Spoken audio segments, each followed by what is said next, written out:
Hola a todos, espero que estén muy bien. Estamos súper felices de iniciar hoy nuestra charla, nuestro webinar, en donde tenemos a una invitada fabulosa. Coco está con nosotros desde Guadalajara y vamos a tener una charla súper interesante. Como siempre, también tenemos a Estela Porto con nosotros, que también va a dirigir esta conversación que esperamos que sea de mayor provecho para todos ustedes. Bienvenidos a todos los que están ingresando. Ya váyanse acomodando y vamos a ir escuchando cada una de las preguntas y las respuestas que vamos a generar. Al final recuerden que van a tener la oportunidad de hacer algunas preguntas vía chat, entonces pues para que vayan escuchando y vayan generando esas preguntas que les gustaría que nosotros contestaremos al final. ¿Listo? Pueden revisar sus audios para asegurarse que todo esté funcionando y sin más preámbulos, pues bienvenidos a las dos. Bienvenido y bueno, tenemos que comentar que tenemos a ti, Sandra, por la primera vez aquí, entonces también aplausos. Es cierto, bienvenidas. Gracias, Estela, muy amable.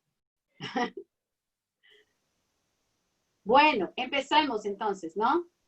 Bueno, estábamos justo antes de empezar hablando, estábamos aquí animadamente hablando sobre todo que está haciendo Coco en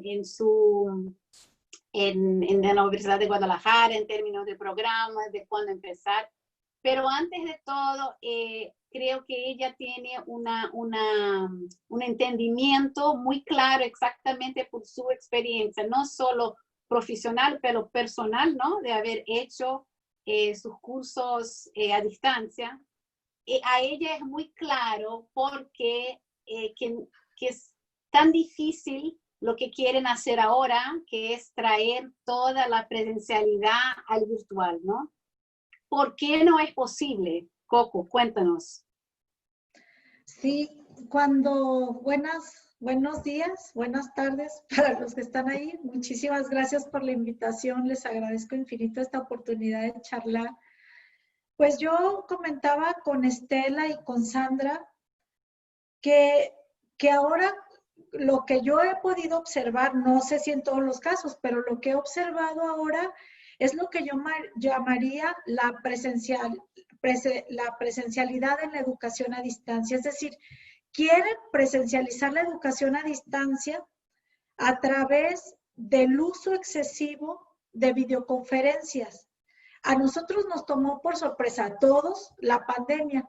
Entonces, lo que quisimos hacer es utilizar diversos medios, sobre todo Zoom y Meeting y otros que hay, para llevar la educación a todos los estudiantes, pero a través de presencializar la educación a distancia, es decir, creyeron que hacer educación a distancia era estar conectados más de 6 horas, así como estamos nosotros, con un profesor que dicta una clase y con unos estudiantes que están atendiendo y que eventualmente pueden preguntar, porque finalmente también el reconocimiento de este tipo de instrumentos o de este tipo de herramientas para comunicarnos, no todos los dominamos. Entonces, eso iba complejizando la cosa. Entonces, yo comentaba con otros colegas que lo que ocurría era que queríamos presencializar la educación a distancia. Y se entiende, y no es criticable en el sentido que finalmente queríamos resolver una situación. Ya no podíamos seguir con las clases presenciales, entonces, ¿cuál era la alternativa? Eso era lo que comentábamos el otro día con Sí. Sandra. Ajá. Y esta tentativa es la verdad lo que es difícil a veces de comunicar, ¿no? Como te comentaba ayer en la presentación con el grupo brasileño, la persona decía, pero el síncrono es tan más similar.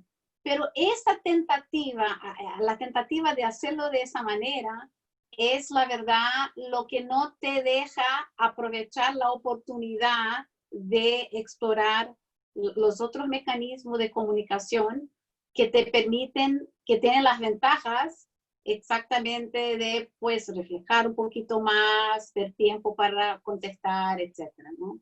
Pero quería también te preguntar poco, que pudieras contar a nosotros cómo ves en tu experiencia, cómo ves los desafíos y las soluciones para atender la necesidad actual de la educación en el contexto de países latinos. Claro, tú vas a hablar mucho más de tu contexto de México, pero mucho de que tienes a contar es aplicable a varios países en América Latina.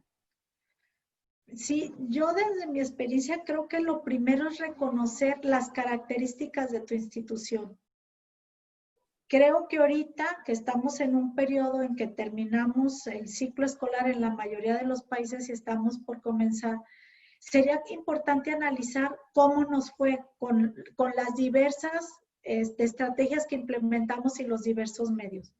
Lo importante es entender que el contexto institucional, el análisis que hagamos de él nos lleva a las soluciones. Es decir, hay un contexto institucional que me dice qué tipo de conectividad tengo, qué tipo de profesores, con qué tipo de profesores cuento, cómo son mis estudiantes, cuál es su edad, qué asignaturas están llevando. O sea, todo ese conjunto de elementos son esenciales para determinar el tipo de medios que voy a utilizar y el tipo de estrategias que voy a implementar. No solo para implementar las clases o hacer o hacer el ciclo escolar siguiente, sino también para repensar qué voy a hacer con mis profesores y cómo los voy a motivar para que enfrenten esta situación. Finalmente, esta situación es incierta. Nadie nos imaginábamos que íbamos a vivir esto. Cuando hacemos educación a distancia y lanzamos un programa, por lo menos se tiene un año para prepararlo. Nosotros no tuvimos ni 15 días. Entonces, ¿qué es lo que podemos hacer para resolver? Primero, analizar el contexto. Luego, ver las posibilidades que tiene mi institución en relación a los medios que tengo disponibles para ofrecer y que esos medios estén en consonancia con los medios que tienen nuestros estudiantes, porque mi universidad puede estar tecnológicamente dotada, con servidores impresionantes, con una conectividad excelente, pero mis estudiantes no van a estar en la escuela, mis estudiantes están en su casa. Y en su casa, algunas veces no tienen ni los anchos de banda necesarios, ni el número de computadoras necesarias para acceder a las clases, porque finalmente, en el caso de México, pues las familias son de 3, 4, 5 o más miembros. En promedio son 3 o 4. Entonces, otra dificultad que hay que pensar, sí, hay condiciones institucionales que pueden ser favorables, pero ¿cuáles son las condiciones que tienen nuestros estudiantes para recibir lo que yo voy a preparar para educación a distancia? Y por otro lado, también tiene que ver mis profesores. Mis profesores, ¿qué condiciones tienen? ¿Están motivados? ¿Cómo van a enfrentar esta situación? Cuando pensamos, porque a veces somos injustos, decimos, bueno, el profesor hizo esto, y a veces criticamos a los profesores o nos critican, cuando finalmente lo que hacemos es usar nuestro sentido común, y a veces nuestro sentido común puede tener aciertos, pero también puede tener ciertas dificultades a la hora de estar implementando. ¿Con esto qué quiero decir? Con esto quiero decir que la creatividad entre directivos y profesores se debe de unir y debe de establecerse un diálogo. O sea, eso es fundamental. Recordemos, yo comentaba hace mucho, recordemos cuando nosotros estudiamos la preparatoria y la universidad, no teníamos estas posibilidades tecnológicas. No teníamos estos medios, entonces, ¿qué era lo más ocurrido en ese tiempo? En ese tiempo utilizábamos los libros de texto y los materiales impresos. Y entonces ahorita recuperar, sobre todo para el contexto de América Latina, es recuperar y revivir la importancia del material impreso, porque nuestros anchos de banda no son suficientes para hacer una educación a distancia. Por ejemplo, una conferencia de este tipo que estamos llevando necesita un ancho de banda óptimo para evitar que se corte, para tener interacción. Y algunas veces ni el profesor lo tiene en su casa, ni los estudiantes tampoco. Entonces, ¿cuáles son las alternativas? Las alternativas son diversificar los medios. ¿Y cuál es la clave? La clave para garantizar, desde mi experiencia, el éxito de una transición de lo presencial a distancia es una adecuada planeación pedagógica. Esas planeaciones que ya tenemos hechas en la educación presencial y que tienen ciertos elementos, eso ya es el 50% del trabajo. Porque si yo tengo idea clara de cómo estructurar adecuadamente una secuencia de aprendizaje, reconociendo las características de mis estudiantes, reconociendo el tipo de contenido que tengo, reconociendo algunos principios esenciales que van a permitir que el estudiante se facilite el aprendizaje y se motive, eso es la mitad del trabajo. La otra mitad va a tener con hacer las adecuaciones necesarias para el medio que yo elija. Ya sea si lo voy a hacer a través de una guía impresa, voy a usar el correo electrónico, voy a usar el WhatsApp, que el WhatsApp ha resultado una herramienta muy importante para establecer contacto con mis estudiantes. O sea, el WhatsApp y el correo no necesitan tanto ancho de banda. Lo que necesitamos es pensar cómo vamos a distribuir los materiales, que igualmente puede ser por correo. Y entonces, en este sentido es evocar, o sea, es invitarlos a evocar cómo nosotros aprendimos antes de que tuviéramos todas estas alternativas tecnológicas y también pensar que todas las alternativas del uso de medios y el uso de Internet no estamos de manera homogénea, no todos los tienen. Las estadísticas, sobre todo en México, por ejemplo, en las zonas rurales, y es alto para una zona rural, más o menos el 50% de las personas en zonas rurales tiene acceso. Pero, ¿y qué pasa con el otro 50% que no lo tiene? O sea, ya estamos en desventaja. Igual en las ciudades. En las ciudades estamos entre el 65 y el 70% en los contextos de América Latina, según estudios que han hecho varias organizaciones. ¿Y qué pasa con el otro 30%? Entonces, sí, la idea es diversificar el uso de los medios y diversificar la manera como vamos a hacer, como vamos a distribuir el aprendizaje para que todos lo reciban. Ese es el gran reto. Sí, interesante eso. Sandra, me pasa el otro slide porque lo que dice Coco es exactamente, y muchos que están llegando a este momento no lo saben o no lo tienen presente, ¿no?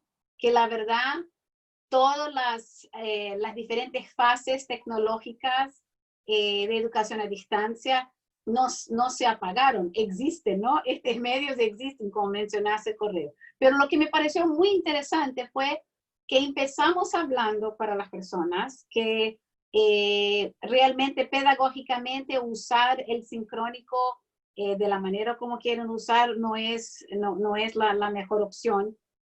Pero lo interesante es que muchas de estas personas son las mismas que vienen después y te dicen, pero ¿qué voy a hacer? Mis alumnos no tienen conectividad. Pues exactamente, entonces no vas a elegir la tecnología que más requiere conexión, que es la sincrónica, ¿no? Donde hay que funcionar, no solo hay que funcionar para todos, pero hay que funcionar para todos en el mismo momento y de manera continua, ¿no? Sin haber interrupción. Entonces, quería que nos diera algunos ejemplos de tu creatividad ya mencionaste algunas cosas, de usar exactamente elementos que eran claves en otras situaciones de educación a distancia, pero que hoy están ahí a disposición y tienen beneficio y funcionan, ¿no?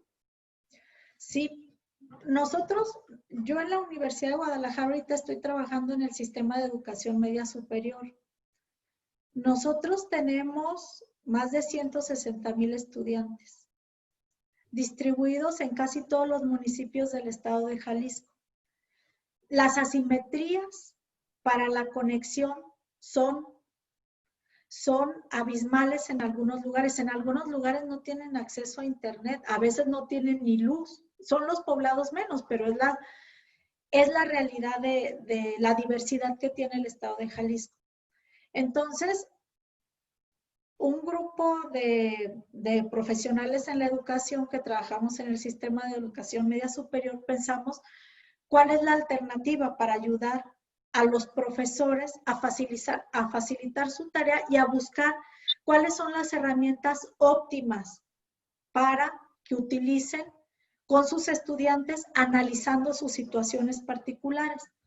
Entonces implementamos nosotros un curso que empezó en el mes de junio que se llama Herramientas para la Educación a Distancia. ¿Qué es lo que buscábamos con esto? Buscábamos dar fundamento, primero, entender que el diseño de una estrategia de aprendizaje tiene ciertos elementos a cuidar que tienen que ver con lo que la mayoría de los profesores conocemos o dominamos, que son las teorías de aprendizaje y algunos elementos fundamentales para generar la motivación, la significación en el aprendizaje y la creatividad.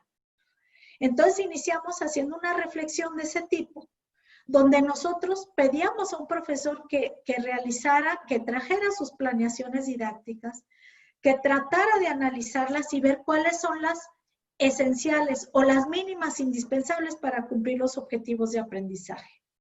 En un ejercicio de análisis profundo y de reflexión respecto a qué es lo más importante que el estudiante debiera conocer o debiéramos facilitarle para cumplir el objetivo. Después entramos, una vez que tienes claro qué se va a aprender, qué contenidos, pues entramos a los cómo.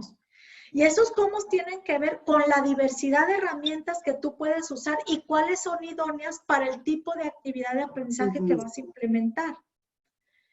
Entonces empezamos a explorar una serie de herramientas que tienen que ver como este tipo de videoconferencia interactiva, los materiales impresos, el uso de video, el uso de otros recursos que apoyan al aprendizaje como infografías, como PowerPoints interactivos y algunos otros, el programa Prezi que resulta a veces muy interesante y muy didáctico si tú lo vas manejando.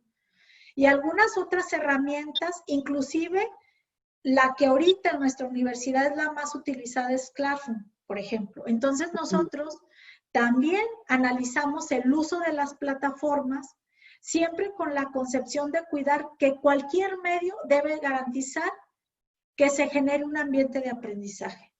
Es decir, tiene que haber una serie de elementos, aunque sea en una actividad, una sola actividad simple, que cuiden esos elementos del aprendizaje. Para posteriormente llegar a la especialización del material impreso. ¿Y por qué lo pensamos en materiales impresos? Por la heterogeneidad de estudiantes que tenemos y porque no todos tienen el mismo ancho de banda para conectarse. Entonces nosotros con esta diversidad de medios es mostrarle al profesor y confiar en su expertise de que él va a elegir el que mejor se adecue al tipo de actividad de aprendizaje y el tipo de contenido que va a mostrar. Y recordemos, por ejemplo, el uso de videoconferencias generalmente no es para dictar una clase. Claro. Es para disipar dudas y para aclarar puntos centrales de alguna discusión o de algún tema que resulte complejo. Porque yo previamente envío a mis estudiantes la actividad de aprendizaje, hay un trabajo previo, yo reviso y en esas revisiones destaco los puntos esenciales o en los que debo de hacer énfasis o en los que hubo mayor conflicto para entonces utilizar media hora para estar retroalimentando y estar haciendo un encuadre de las cuestiones que no fueron claras o fueron importantes destacar. Para eso se usa, no para dictar una clase.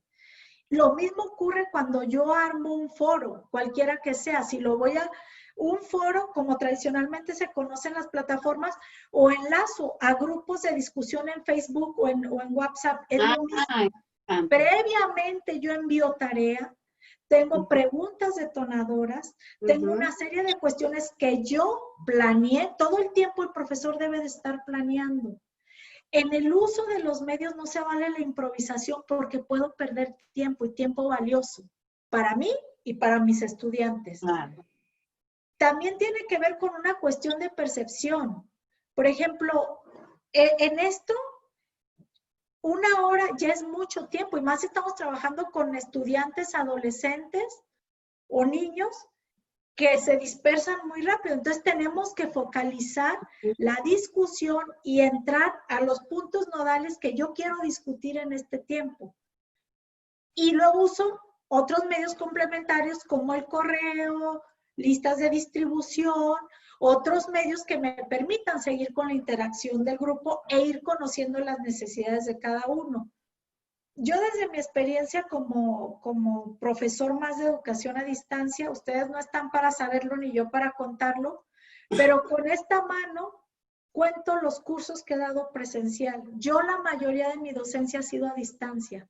Sé que es atípico porque la mayoría, yo he dado pocos cursos presenciales y han sido en posgrado, que es otra dinámica, pero la mayoría los he dado en educación a distancia, en bachillerato, en licenciatura y en posgrado.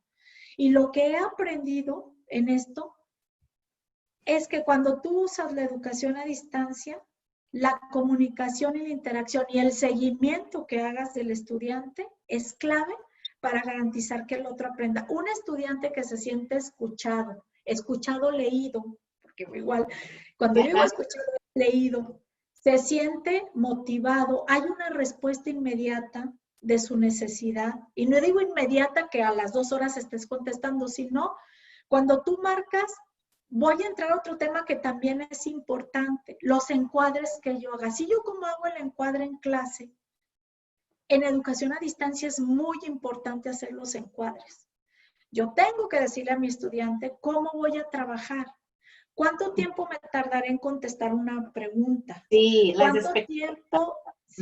¿Cuánto tiempo me tardaré en retroalimentar? Si voy a estar ausente por alguna razón, que me voy a ausentar 2 o 3 días, o porque voy a estar en reuniones continuas y no me voy a poder conectar en la noche, porque donde voy no hay acceso a internet o voy a estar limitada. Yo se lo digo al estudiante y eso le da certeza a él. Es lo mismo que ocurre cuando en las clases presenciales, que no llega el maestro y estamos todos esperando y luego viene la asistente y dice, el maestro no pudo llegar, tuvo un imprevisto. Ah, bueno, yo ya sé lo que ocurrió. Yo ya me bajó mi angustia y sé lo que tengo que hacer. Entonces, en ese sentido, se deben de cuidar una serie de detalles que igual lo cuidamos en las clases presenciales. No es que lo presencial y lo de a distancia sea mejor o peor, como decimos en México. Son iguales de efectivas. ¿Qué es lo que garantiza esto? ¿Qué es lo que me va a garantizar tener éxito? Tener una planeación adecuada, resaltar cuál es lo significativo de esa planeación, cuáles son los irrenunciables, los que yo no puedo dejar de ver, cómo los voy a trabajar respetando la diversidad de mi población, de mis estudiantes a atender. Y sé que se complejiza el trabajo porque va a haber estudiantes que a lo mejor el correo se les facilita. Y a lo mejor otros me van a decir, no, maestro, yo ni el correo, mejor voy con mucho cuidado y le dejo mi tarea en la recepción de la escuela y a mano porque no tengo compro. Aquí quiero hacer un paréntesis. Estaba yo discutiendo con una compañera que es de sociología y de historia de universidad y me decía, oye, fíjate que ahora con la pandemia, ¿cómo le vamos a hacer? Mis estudiantes no tienen el hábito de consultar su correo para estas cuestiones académicas, no tienen el hábito, o sea, los tengo en WhatsApp, pero no creas que fluye mucho la comunicación. Y entonces muchos también viven fuera de Guadalajara y ¿cómo le voy a hacer? Le dije, mira, acá lo más importante es, ¿tú tienes tus planeaciones hechas? Sí. Entonces, ¿qué te parece Si les mandas un aviso a tus estudiantes y dices que tu secuencia de actividades semanal o quincenal la vas a dejar en la sala de maestros. Que no se amontonen para ir a recogerlas, que debe de haber un orden. Digo, porque la sana distancia y todo. Entonces van y las recogen sus guías, te llevan la tarea igual a mano si no tienen computadora, porque es la realidad, a mano, como le hacíamos antes, que entregábamos el cuaderno al profesor. ¿Cómo hacíamos antes? Que no teníamos compu. O la máquina mecánica, ¿cómo hacíamos? Llevábamos la tarea al profe, el profe se daba 2 o 3 días para revisar, revisaba, retroalimentaba y luego nos regresaba. Le dije, es que vas a tener que hacer un esfuerzo de estar asesorando ahorita. Sí. De hecho, lo haces, le digo, porque tú pides trabajos y los revisas o que te los manden por correo para luego, cuando haya oportunidad y si todos se pueden conectar, pues haces una videoconferencia y aclaras cuáles fueron los puntos nodales de esa secuencia de trabajo y cuáles fueron las cuestiones que no cuidaron. Pero la cosa es pensar cómo vamos a facilitar la tarea, porque luego se nos olvida cómo aprendimos nosotros. Nosotros no tuvimos tecnología. Y algunos me van a decir, ay, Coco, luego, ¿por qué dices eso? O sea, tú quieres limitar, tú no quieres que la gente use tecnología, tú los quieres. No, lo que no quiero es estresarlos, lo que no quiero es vacunarlos contra el uso de la tecnología, porque luego se puede hacer una mala interpretación del uso de la tecnología cuando yo no tengo acceso. Imagínense lo frustrante que es para un estudiante si lo citan en Zoom y que no, su ancho de banda no le permite sostener una sesión. O también pensar, luego hay una crítica muy grande en educación a distancia, sobre todo, y lo digo por lo presencial, de que los cursos luego son muy planos. Esa es una crítica que nos han hecho infinidad de veces en la universidad. Son cursos planos, son cursos aburridos. Ajá, sí, efectivamente. Yo no digo que no, sí son. Pero ¿cuáles son mis anchos de banda de mis estudiantes que no están en la zona metropolitana?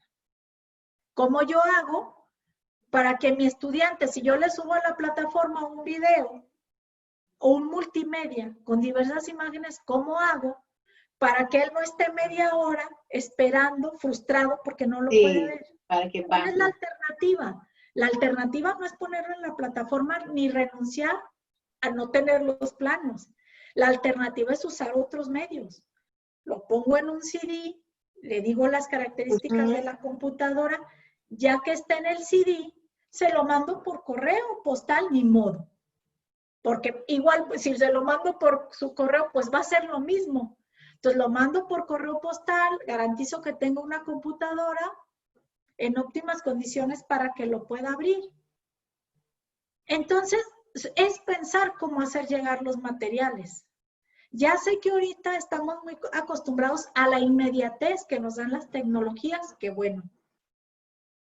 Pero a veces debemos de postergar esa inmediatez en aras de ser justos con la mayoría de los estudiantes. De aquellos estudiantes o aquellos profesores que no tienen las mismas condiciones que nosotros tenemos ahora. Entonces, sí es utilizar mucho, es irnos, recordar cómo aprendimos. Bueno, los que somos más viejos, ¿verdad? Porque los que son, luego decir, pues yo no sé cómo aprendiste tú, pero nosotros aprendimos con material impreso, yo al menos, hace muchos años. Yo le comentaba a Estela y a Sandra, yo hice la preparatoria abierta hace muchos años, muchos, más de 30 o más.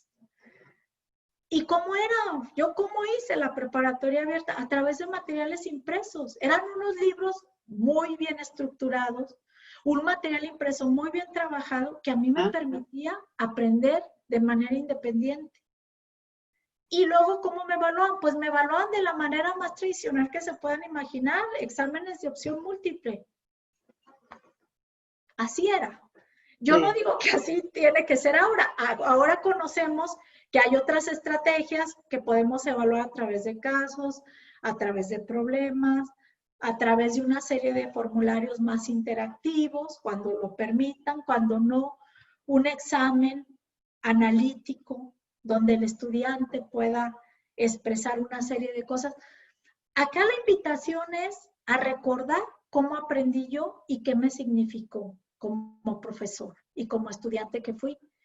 Y recordar como profesor cuáles fueron mis actividades más significativas que causaron, que me emocionaron y emocionaron a mis estudiantes para luego yo pasar esas situaciones presenciales a un tipo de diario o recuperación de mejores prácticas, que yo luego pueda compartir con mis estudiantes a través del correo electrónico. ¿Cómo fue que hice? ¿Cómo generé una serie de indicaciones para llegar al aprendizaje de cierto contenido? Todos tenemos esa posibilidad. Debemos de tenernos confianza en nuestra experiencia como docentes. Todos la tenemos, todos. Y entonces todos, si tenemos amor por la vocación, por supuesto que vamos a hacer un buen papel. Y el medio solo será el recurso para hacer llegar el aprendizaje y facilitar el aprendizaje al estudiante, pero la esencia de lo que es un buen aprendizaje y una buena estrategia va a emanar de nuestra experiencia y de lo que nosotros le podamos transmitir al estudiante. Sin olvidar que en estos tiempos de pandemia, y ya nos hemos dado cuenta, no solo para la educación, sino para todos estos momentos, es que la interacción y la comunicación son fundamentales. O sea, eso es lo que no debemos de perder de vista. Variar los medios para comunicarnos. Sé que es más trabajo para los profesores, eso lo sé. Sé que va a ser más desgastante, también lo sé. Sí. Pero no debemos de renunciar a eso y buscar cómo le voy a hacer para comunicarme con la mayoría de mis estudiantes. Y buscar el medio que todos dominen, que todos tengan acceso, para entonces yo empezar a trabajar y empezar a imaginar cómo voy a hacer esos enlaces, cómo me voy a comunicar. Si es el WhatsApp, pensemos, voy a citar a mi querido maestro Manuel Moreno, que fue mi maestro de toda la vida y que yo todo lo que he aprendido es gracias a él. Pues él siempre es un inquieto de esto y él usa el WhatsApp y lo usa de una manera extraordinaria, de una manera muy creativa. Él, de lo que me acuerdo, si me está oyendo a ver si no lo traiciono, de lo que me acuerdo, él decía, yo como uso el WhatsApp, él me compartía, me dice, pues lo que yo hago es, muestro cuáles son los propósitos del curso y yo dejo que mis estudiantes armen sus trayectorias. Ellos arman sus trayectorias, me las mandan por WhatsApp, a mano, en archivo, como sea, o por correo, arman su trayectoria. Esa trayectoria ellos la respetan, es como el contrato, es como los contratos que hacemos en educación personalizada. Tienes que aprender esto, dime cómo, y te doy ciertas orientaciones. Mandan su compromiso de aprendizaje. Y entonces se empieza a discutir y ya de manera individual, él empieza a discutir con cada uno esa estrategia individual de aprendizaje en tiempos cortos y ya después los estudiantes envían el producto que cumpla con los requisitos. Si es un producto libre, por supuesto que esto genera más trabajo, porque tú vas a calificar una diversidad de productos, pero que cumplan. Si alguien lo quiere hacer en PowerPoint, bienvenido. Si alguien quiere hacer un bienvenido. Si alguien quiere hacer una entrevista, bienvenida. Siempre y cuando cumpla, entonces empiezas tú a explorar la diversidad de productos que pueden generar tus estudiantes y que de hecho en educación presencial y en educación a distancia lo hacemos. Solamente que a veces son los grupos muy numerosos, cuando son de 60 o 60, lo entiendo, pues muchas veces la diversidad de productos resulta caótica. Claro. Pero ¿cómo se puede resolver esto? Hagamos colaboración y cooperación, hagamos trabajos en equipo. Se nos olvida luego esa parte que es muy, muy importante. En educación a distancia yo tuve la oportunidad de trabajar un curso muy interesante que era proyectos educativos. Ellos debían de hacer un proyecto educativo. Entonces, yo estaba trabajando en distancia y cuando me enseñaron el programa, yo decía, va a ser en equipo. Dije, qué reto. Y sí tuve cierto temor. Dije, ¿cómo? Y más porque están distribuidos en varias regiones y tienen que resolver un problema. Entonces, generamos equipos de 4 o 5 personas que les interesaba el tema y cada uno aportaba. De tal suerte que sí pudimos generar un proyecto con ciertas condiciones. Entonces también recuperemos el trabajo colaborativo y cooperativo para facilitarnos el trabajo y para enriquecer el trabajo de los estudiantes, porque son las competencias blandas que nuestros estudiantes deben de tener. Y así matamos, como decimos en México, 2 pájaros de un tiro. Yo optimizo mis tiempos y la diversidad de productos y ellos aprenden a trabajar cooperativa y colaborativamente. Coco, muchísimas gracias. Yo creo que esto ha estado extraordinario. No sé, Estela, si quieres mencionar algo. No, no tengo nada porque ella ya contó Lo ha dicho. esta historia y quiero dar un tempito para que, porque estoy ahí a ver que hay preguntas o comentarios y quiero tener un poquito de tiempo. Exacto, sí hay varias preguntas. La primera que tengo aquí mencionada la ha escrito el señor Roberto Sosa. Dice desde Guatemala, ¿cómo considera que podemos apoyar a estos profesores que muestran más resistencia al cambio de metodología para la enseñanza a distancia? A mí lo que me ha funcionado, creo, es hacer sentir que lo que hace el profesor es valioso. Generalmente, a mí mucho tiempo fui responsable de los cursos, de un curso de diseño e instrucción, aunque me gusta la palabra diseño e instrucción, voy a decir, de cursos para educación abierta y a distancia. Entonces siempre había resistencia, pero a mí lo que me resultaba mucho mejor era pedirles a los profesores que pensaran en aquellas actividades significativas que les habían causado mucho placer, mucha emoción, porque pudieron hacer que sus estudiantes se engancharan o se conectaran con el contenido. Entonces yo los ponía a que escribieran sus mejores prácticas. Y esos ejercicios a veces ayudan, porque entonces estamos revalorando lo que el profesor está haciendo. No es dejar, y claro que va a haber resistencia, y la cosa es entender la resistencia y no enfrentarnos a ellos, ni cuestionarlos, ni presionar. Es entender y hacerles ver a partir de una dinámica de trabajo, revalorar su función y revalorar que ellos pueden aportar algo importante, que eso que ellos dijeron puede ayudar a otros a mejorar sus prácticas. Y finalmente, ese recorrido que él hace de su labor docente y de esa secuencia de actividades, pues se convierte en una guía de aprendizaje y en una serie de actividades que pueden ser trabajadas en colectivo. Yo eso haría.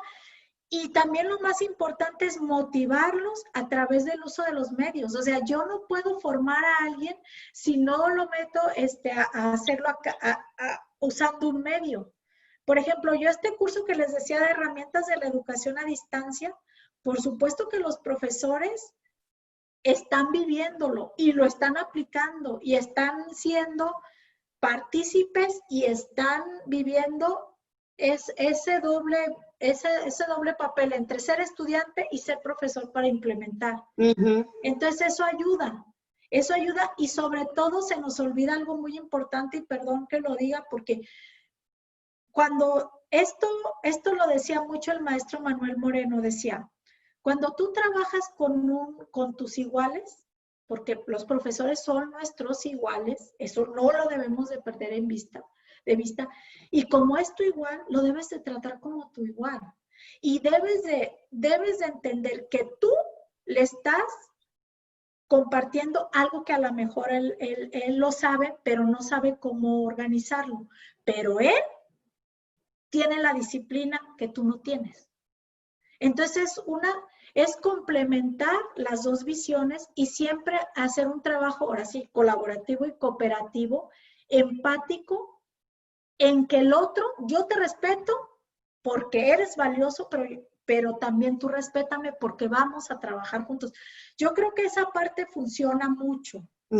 Parece poética y todo, pero no. O sea, cuando uno entra y no se confronta, los deja libres, que opinen. Las opiniones adversas también las puedo usar a mi favor. si soy empático, si entiendo cuál es la molestia del otro, pero sí debo de ser muy paciente. Y estos cambios no se generan de un día para otro. Es un proceso de convencimiento, de enamoramiento de la moralidad. De compartir, yo creo que eso que mencionas es súper importante, ¿no? El compartir, a mí me ha funcionado tal cosa, ¿sí? Que no Sí. sea impuesto, sino que sea ese compartir experiencias Y entre que los no, docentes. que no viene de lejos, o sea, viene de alguien con quien ya tienes un relacionamiento, ¿no? Súper. Bueno, avancemos. Por otro lado, tenemos una pregunta de Miguel Delgado y se une con otra pregunta de Diana Salguero y los tiempos. Dice, desde tu experiencia, ¿cuánto tiempo al día es conveniente para clases vía Zoom? Teniendo en cuenta que actualmente tienen 5 sesiones de 50 minutos y otra docente nos dice que tienen sesiones estipuladas de 90 minutos. Cero tiempo. Ahí les dejo. Fíjense, es que esta cosa de los tiempos en educación a distancia ¿Sí? es muy relativa.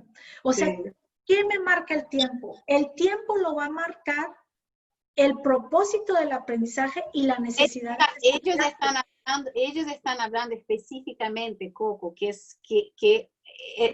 te digo, para quien estaba en educación a distancia hace mucho, esta historia de los encuentros de videoconferencia ahora toman toda la atención. Entonces la pregunta es de los tiempos de encuentros vía Zoom, ¿entiendes? Se olvida de todo y se concentran en eso. El problema es que el tiempo, si vas a hacer tu curso basado en tiempo en Zoom, no hay ningún significado pedagógico. No, exactamente no, pero yo entiendo, es justificar la presencia del profesor a través de un Zoom. Sí. Fíjense, yo les voy a contar rápidamente lo que nos ocurría a nosotros cuando empezamos con el programa de educación a distancia en una universidad tradicional y bicentenaria además. Empezamos a trabajar educación a distancia, entonces nosotros entendemos que debemos de dar cuentas porque recibimos erario público. Y somos una universidad pública que debemos de dar cuentas claras. Pero entonces a nosotros nos exigían que porque un profesor en línea, ¿dónde iba a plasmar su firma? ¿Cómo iba a checar? Y cómo yo garantizaba que él estaba dando lo que nosotros le estábamos dictando. Y entonces decíamos nosotros, de la misma manera, como tú te vas a dar cuenta cuando tu profe entra al salón de clases y cierra la puerta y quién sabe qué está haciendo. Exacto. Por libertad de cátedra. En cambio, en las conferencias, en educación a distancia, y no es volverse persecutorio ni paranoico. Finalmente, en educación a distancia queda todo lo que hiciste y lo que no hiciste. ¿Cuándo entraste? ¿Qué le respondiste? ¿Cómo le respondiste? Si te envió la tarea y no. Y en ese sentido de los tiempos de Zoom, que les están exigiendo tiempos, más bien yo creo que hay que convencer a las autoridades que el tiempo en Zoom no es lo valioso, sino el tipo de productos que recibamos de nuestros estudiantes, que eso sí lo puedo demostrar, que eso sí lo puedo hacer y que las sesiones de Zoom se van a programar de acuerdo a los resultados de esos aprendizajes. O bien, a veces a los estudiantes les da certeza eso. No tengo que, como si fuera horario de clase, yo puedo plantear por curso una sesión de Zoom a la semana de encuadre cuando inicio y luego de seguimiento. Y voy haciendo el seguimiento una vez a la semana y luego, si estos estudiantes tienen posibilidad de conexión, hago el Zoom una vez a la semana para aclarar lo que se produjo toda la semana y luego ya hago interacción por correo o por la plataforma Classroom, que es lo que la mayoría, bueno, aquí en México las escuelas están utilizando, no sé, en el caso de estos dos colegas, cómo complementan y sería una manera, serían complementos, en lo que yo les decía es diversificar los medios y complementarlos. Y yo creo que el Zoom es valioso porque finalmente los chicos necesitan ver a su profesor y necesitan ver a su compañero. Exactamente eso, pero eso es el punto, ¿no? Si el Zoom, si lo más importante que el encuentro sincrónico nos da es la cercanía, pues usemos para eso. No vamos. Exacto.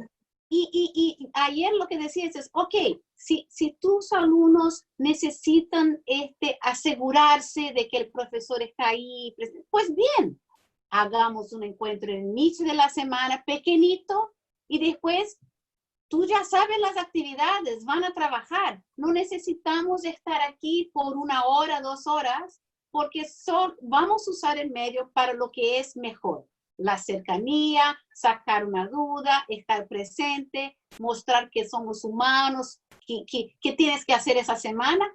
Después volvemos a encontrar también de nuevo, pero usando eso para lo que es y no para hacer todo lo que se hacía dentro de la sala. Es lo que decía del inicio. Quieren transportar la sala de aula, lo que a la pantalla. A este lugar. Disculpa. Y luego también entiendo la exigencia institucional de poner determinado tiempo para atender en Zoom. Yo creo que lo pueden hacer, pero ya lo harían de manera individual con los chicos para asesorar de manera personalizada a cada uno. Sí, voy a invertir tu hora y media que quieras, tus 90 minutos diarios, pero si tengo 30 estudiantes, esos 90 minutos que están en la semana, si son 270, pues yo les dedico 20 a cada uno de mis estudiantes y no termino en la otra semana más la sesión. Es decir, yo entiendo lo que las instituciones quieren. No me niego a usar el Zoom, pero no voy a usar el Zoom de manera masiva, de manera para cumplir un requisito. Lo voy a usar con una intención pedagógica y lo puedo usar colectivo, una vez a la semana, y con individuales, dependiendo del avance de mis estudiantes, y que mis estudiantes sepan que yo estoy disponible de tal hora a tal hora para atenderlos de manera, y aquí está, y soliciten su sesión de Zoom y yo los atiendo 15, 20 minutos, lo que yo considere. Pero tiene sentido pedagógico, no así, porque así es cumplir un requisito administrativo y no se trata de eso. La educación no es administración, la educación es otra cosa. Muy bien, me gustó esta frase. Esta frase va a quedar. Educación no es administración. Estuvo muy bueno. Este chat está aquí lleno de comentarios extraordinarios. A la gente les ha encantado muchísimo, especialmente algunas cosas que les llamó mucho la atención de lo que mencionabas, el proceso, el conocimiento, el contexto de los alumnos, el contexto de las instituciones. Así que es súper chévere. Gracias, Coco, por este tiempo. Ya vamos a ir cerrando, pero estamos súper contentos, Estela, ¿cierto? De haber tenido esta oportunidad de tenerte hoy, de escucharte toda tu experiencia. Con alguien que traje esta experiencia, a mí lo valioso no es solo la experiencia de manejar programas en línea, pero de tener la experiencia tan fuerte como estudiante. Entonces, eso es y dijiste algo que quiero siempre repetir.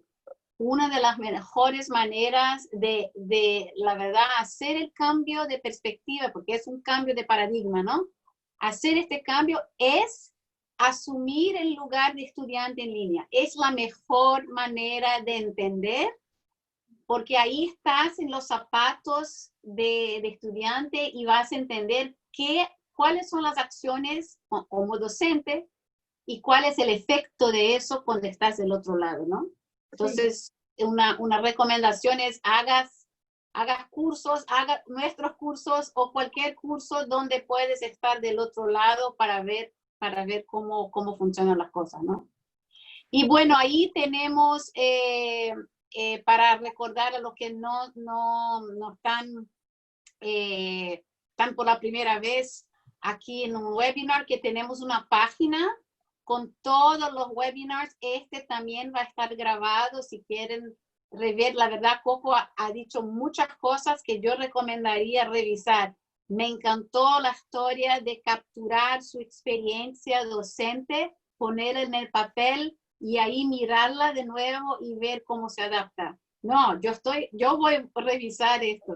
Muy bien. Cierto.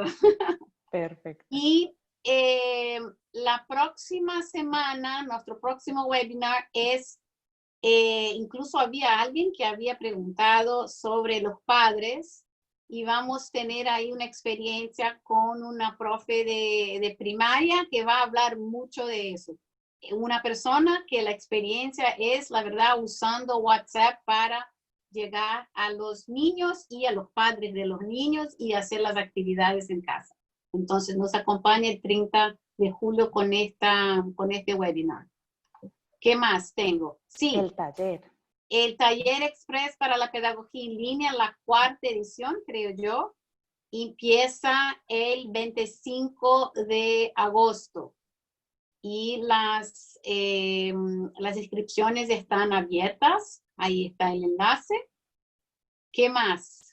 Y la última. Bueno, la última es, si no estás conectado en Movie Online, estás a perder tiempo porque vas a recibir todas las informaciones si estás inscrito, ¿no? Continuamos con nuestro foro ahí de discusión, recursos y también las informaciones de los webinars y las capacitaciones que continuamos a hacer. Perfecto, Estela. Ahí Margarita ha estado compartiendo todos los enlaces para las personas que tienen inquietudes sobre cómo descargar las insignias y recordar que tienen 24 horas para que las puedan descargar. ¿Listo? Sí, esta insignia es válida solo por 24 horas, exactamente. Y no siendo más, muchas gracias a las dos, muchas gracias a los asistentes. Hoy estuvimos un número grandísimo, Coco. Gracias a todos. Nos vemos dentro de 8 días. Gracias a ustedes. Bueno, que estén muy bien. Chao. Hasta luego, gracias.